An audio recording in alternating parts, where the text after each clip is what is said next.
नमस्कार दोस्तों, मेरे YouTube चैनल में आपका स्वागत है। आई होप आप सब लोग बहुत अच्छे होंगे और अगर अच्छे नहीं भी हैं तो इस चैनल को वॉच करते जाइए, धीरे धीरे अच्छे भी हो जाएंगे। दोस्तों, एप्पल कंपनी के फाउंडर स्टीव जॉब्स ने दीक्षांत समारोह में एक कॉलेज में बहुत ही शानदार स्पीच दी थी। क्योंकि वो स्पीच इंग्लिश में थी तो हो सकता है कई लोगों को उसको समझने में दिक्कत आई होगी, क्योंकि हमारी मातृभाषा हिंदी है और हम इंग्लिश की स्पीच जो होती हैं उनको समझने में थोड़े से अनकंफर्टेबल होते हैं। वो स्पीच इतनी शानदार थी कि मैंने जब उसको सुना हिंदी में तब मुझे लगा कि ये स्पीच आप लोगों के साथ शेयर करना बहुत ज़रूरी है, क्योंकि इस स्पीच में उनकी पूरे जीवन का सार था, पूरे जीवन का निचोड़ था, जो आप लोगों को बहुत ही आगे बढ़ने के लिए कारगर साबित हो सकती है। आप ये वीडियो देख लीजिए, देन उसके बाद उनकी अलग से आप अगर पढ़ना चाहें ना तो स्टीव जॉब्स की ये दीक्षांत समारोह वाला जो स्पीच है वो ज़रूर कहीं ना कहीं दूसरी जगह भी पढ़ लीजिए आप, और दूसरी जगह भी उसका वीडियो देखना चाहें तो देख सकते हैं। वाकई में आपकी ज़िंदगी में बहुत बड़ा परिवर्तन आ जाएगा। दीक्षांत समारोह के दौरान जो स्पीच दी थी वो इतनी शानदार थी। उसका एक डायलॉग था, उसकी जो एक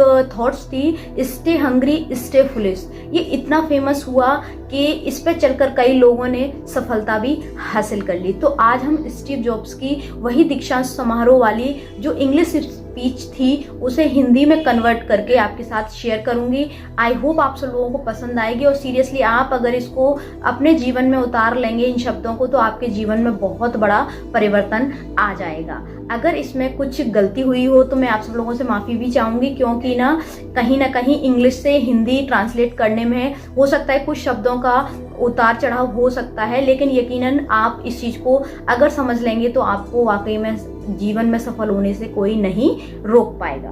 मैं आप लोगों को एक सच बताना चाहता हूँ कि मैं कभी किसी कॉलेज से पास नहीं हुआ, और आज पहली बार मैं किसी कॉलेज ग्रेजुएशन समारोह के इतने समीप पहुंचा हूँ। आज मैं अपने जीवन की आपके साथ 3 कहानियां शेयर करना चाहता हूँ। वह मेरे जीवन का निचोड़ है और एक एक करके मैं उनको आपके साथ आपको बताना चाहता हूँ। पहली कहानी डॉट्स कनेक्ट करने के विषय में है। रीड कॉलेज में प्रवेश लेने के 6 महीने के अंदर ही मैंने पढ़ाई छोड़ दी, लेकिन मैं उसके 18 महीने बाद तक वहाँ किसी तरह से आता जाता रहा। तो प्रश्न यह है कि मैंने कॉलेज क्यों छोड़ा। वास्तव में इसकी शुरुआत मेरे जन्म से पहले की है। मेरी जन्म देने वाली माता एक यंग अविवाहित ग्रेजुएट छात्रा थी और वह मुझे किसी और को गोद लेने के लिए देना चाहती थी, किंतु उनकी यह इच्छा थी कि कोई कॉलेज ग्रेजुएट ही मुझे अडॉप्ट करे। इस प्रकार सब कुछ सेट था और मैं एक वकील और उनकी पत्नी के द्वारा अडॉप्ट किए जाने वाला था कि अचानक उन्होंने अपना विचार बदल दिया और निर्णय लिया कि वास्तव में उन्हें एक लड़की चाहिए थी।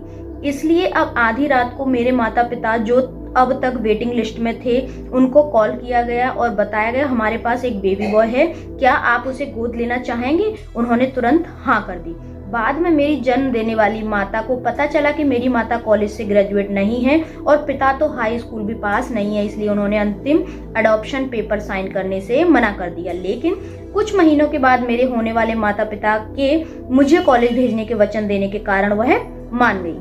इस प्रकार मेरी जिंदगी की शुरुआत कुछ इस तरह हुई और 17 वर्ष बाद मैं कॉलेज गया, किंतु गलती से मैंने स्टैनफोर्ड जैसे महंगा कॉलेज चुन लिया। मेरे वर्किंग क्लास माता पिता की सारी जमा पूंजी मेरी पढ़ाई में खर्च होने लगी। 6 महीने के बाद मुझे इस पढ़ाई का कोई महत्व दिखाई नहीं दिया। मुझे कोई आइडिया नहीं था मैं अपनी जिंदगी में क्या करना चाहता हूँ, और कोई आइडिया नहीं था कि कॉलेज किस तरह मुझे इसमें मदद करेगा। और यहाँ मैं अपने माता पिता की जीवन भर की जमा पूंजी खर्च करता जा रहा हूँ। इसलिए मैंने कॉलेज ड्रॉप आउट करने का निर्णय लिया और यही विचार किया, जो भी होगा अच्छा ही होगा। उस समय जो सब कुछ मेरे लिए बहुत ही डरावना था, लेकिन जब मैं बीते हुए समय में देखता हूँ तो मुझे लगता है यह मेरी जिंदगी का सबसे अच्छा निर्णय था। जैसे ही मैंने कॉलेज ड्रॉप आउट किया तो मुझे जिन क्लासेस में इंटरेस्ट नहीं था मैंने उन्हें करना छोड़ दिया और मैं केवल अपने इंटरेस्ट की ही क्लासेस करने लगा। ये सब कुछ इतना आसान नहीं था। मेरे पास रहने के लिए कोई कमरा नहीं था, इसलिए मुझे दोस्तों के कमरों में जमीन पर सोना पड़ता था। मैं कोक की बोतलों को लौटाकर मिलने वाले पैसों से खाना खाता था। मैं प्रत्येक रविवार को रात को 7 मील पैदल चलकर हरे कृष्णा मंदिर जाता था, जिससे कि सप्ताह में कम से कम 1 दिन पेट भर के खाना खा सकूं। यह करना मुझे अच्छा नहीं लगता था। मैंने अपने जीवन में जो भी अपनी जिज्ञासा और इल्यूजन की वजह से किया वह बाद में मेरे लिए अनमोल साबित हुआ। इसे मैं एक उदाहरण के तौर पर बताता हूँ। शायद उस समय रीड कॉलेज देश की सबसे अच्छी जगह थी जहाँ कैलीग्राफी सिखाई जाती थी। पूरे कॉलेज परिसर में हर एक पोस्टर, हर एक लेवल बहुत ही खूबसूरती से हाथों से कैलीग्राफ किया जाता था। क्योंकि मैं कॉलेज छोड़ चुका था, इसलिए मुझे सामान्य क्लासेस करने की कोई आवश्यकता नहीं थी। तो मैंने निर्णय लिया कि मैं कैलीग्राफी की क्लासेस करूंगा और इसे अच्छी तरह से सीखूंगा। मैंने सेल्फ और सेल्फ टाइप फेस के बारे में सीखा, अलग अलग अक्षरों के बीच में स्पेस वेरी करना सीखा और किसी अच्छी टेलीग्राफी को क्या अच्छा बनाती है यह भी सीखा।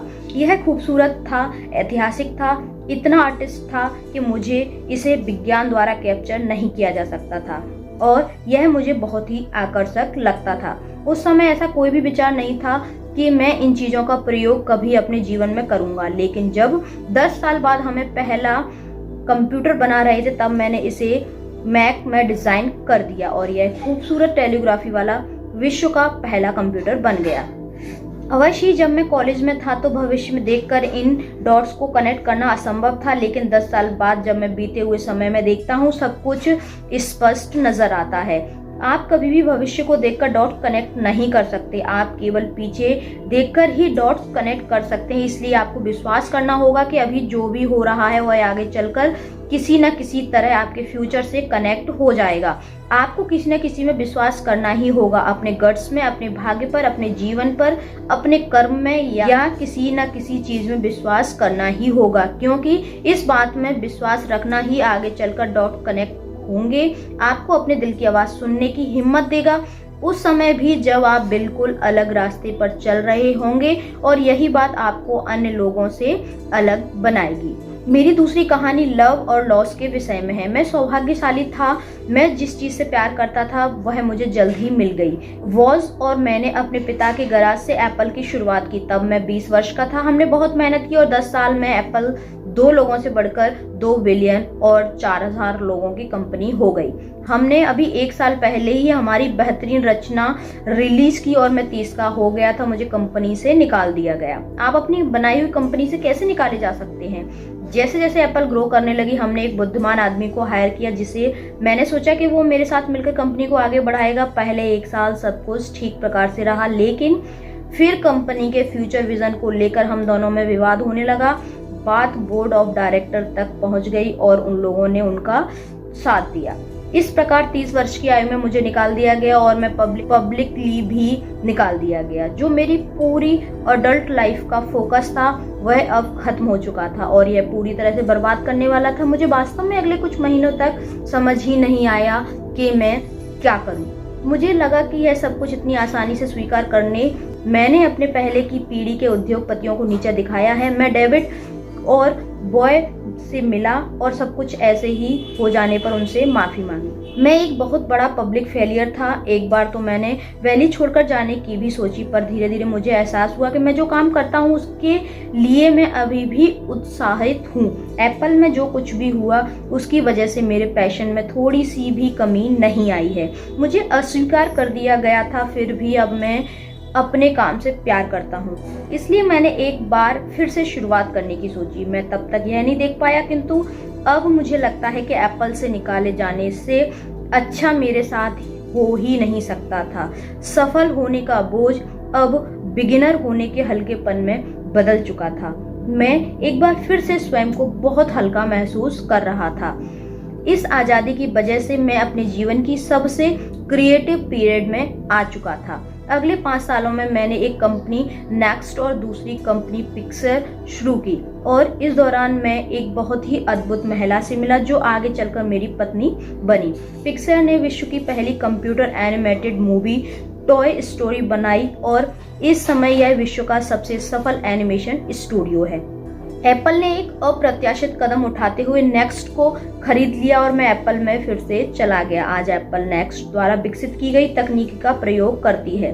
अब लॉरेन और मेरा एक सुंदर सा परिवार है। मैं पूरे विश्वास के साथ कह सकता हूँ, अगर मुझे एप्पल से नहीं निकाला गया होता तो मेरे साथ यह सब कुछ नहीं होता। यह एक कड़वी दवा थी, लेकिन मेरे विचार में मरीजों को इसकी जरूरत थी। कभी कभी जिंदगी आपको इस तरह ठोकर मारती है, अपना विश्वास मत खोइए। मैं विश्वास के साथ कह सकता हूँ कि मैं सिर्फ इसलिए आगे बढ़ता गया क्योंकि मैं अपने काम से प्यार करता था। आप वास्तव में क्या करना पसंद करते हैं यह आपको जानना होगा। जितना अपने प्यार को जानना जरूरी है उतना ही उस काम को खोजना भी जरूरी है जिसे आप सच में एंजॉय करते हैं। आपका काम आपकी जिंदगी का एक बड़ा हिस्सा होगा और वास्तविक रूप से संतुष्ट होने का एक ही तरीका है कि आप वो करें जिसे आप वास्तव में एक बड़ा काम समझते हैं, और बड़ा काम करने का एक ही तरीका है जिसे आप करें जो करना आपको पसंद हो। यदि आपको अभी तक वो काम नहीं मिला है तो आप रुकिए मत, उसे खोजते रहिए। जैसा कि दिल से जुड़ी हर एक चीज में होता है वो आपको मिलेगी, तब आपको पता चल जाएगा। और जैसे ही किसी अच्छी रिलेशनशिप में होता है वो समय के साथ साथ और भी अच्छी होती जाएंगी। इसलिए खोजते रहिए, रुकिए मत। मेरी तीसरी कहानी मृत्यु के विषय में है। जब मैं 17 वर्ष का था तो मैंने एक कथन पढ़ा था जो कुछ इस तरह था, यदि आप प्रत्येक दिन ऐसे जिए जैसे कि यह आपकी जिंदगी का अंतिम दिन है तो आप किसी न किसी दिन सही साबित हो जाएंगे। इसने मेरे दिमाग पर एक छाप छोड़ दी और तब से पिछले 33 सालों से मैंने प्रत्येक सुबह उठकर शीशे में देखा और स्वयं से एक सवाल किया, अगर आज का दिन मेरी जिंदगी का अंतिम दिन होता तो मैं क्या आज वो करता जो मैं करने वाला हूँ।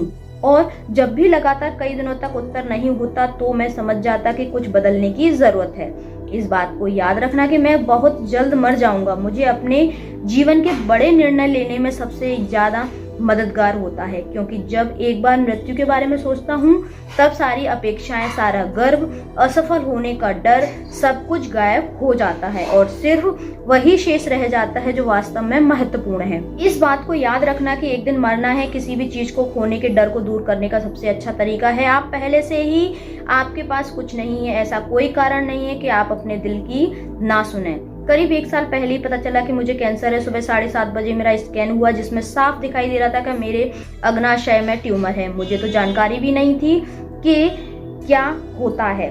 डॉक्टर ने लगभग पूरे विश्वास के साथ बताया कि मुझे एक ऐसा कैंसर है जिसका उपचार संभव नहीं है और अब मैं जीवन में केवल 3 से 6 महीने का ही हूँ। डॉक्टर ने मुझे सलाह दी कि मैं घर जाऊं और अपनी सभी चीजें व्यवस्थित कर लूं, जिसका डॉक्टर की भाषा में मतलब था कि आप मरने की तैयारी कर लीजिए। इसका अर्थ है कि आप कोशिश करते रहिए। आप अपने बच्चों से जो सारी बातें अगले 10 साल में करते हो वो अगले कुछ महीनों में कर लीजिए। इसका तात्पर्य यही हुआ कि आप सब कुछ सुव्यवस्थित कर लीजिए कि आपके बाद आपके परिवार को कम से कम परेशानी हो। इसका यह अर्थ हुआ कि आप सभी को गुड बाय कर दीजिए। मैंने इस डायग्नोसिस के साथ पूरा दिन बिता दिया और शाम को मेरी जांच हुई जहां मेरे गले के रास्ते पेट से होते हुए मेरी आंत में एक एंडोस्कोप डाला गया और एक सुई से ट्यूमर से कुछ सेल्स निकाले गए। मैं तो बेहोश था, लेकिन मेरी पत्नी जो वहां उपस्थित थी उसने बताया कि जब डॉक्टर ने माइक्रोस्कोप से मेरे सेल्स देखे तो वह रो पड़ा, क्योंकि सेल्स देख के डॉक्टर समझ गया कि मुझे एक बहुत ही दुर्लभ प्रकार का पैनक्रिएटिक कैंसर है जो कि सर्जरी से ठीक हो नहीं सकता।